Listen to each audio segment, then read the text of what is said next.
Guys এটা হচ্ছে লোহজুঙ্গা নদী দেখতে পাচ্ছেন নাকি দেখছেন না। আর এমন যদি একটা চিল্লে নিয়ে আসবে কানে হেডফোন লাগাই নিলে ভালো হবে, না লাগাই নিলে কানটা ফেটে যাবে।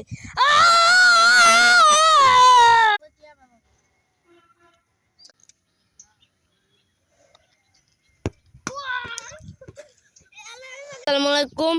আল নাসের থেকে ক্রিস্টিয়ানো রোনাল্ডো শট করছেন, গোলকিপার আর্জেন্টিনা মার্টিনেজ শট করবেন এবার ক্রিস্টিয়ানো রোনাল্ডো CR7। অসাধারণ গোলকিপার মার্টিনেজ, গোলকিপার আমাদের জিহাদ ইমবুরা ছোটার মোহাম্মদ। দেখবো কার গোল হয় নাকি হয় না। ফ্রি কিক মারতেছেন এবং গোলকিপার পিছনে আছে অফসাইড ম্যান। শট করলেন বলে সাথে সাথে ফিরিয়ে দিলেন গোলকিপার, কিন্তু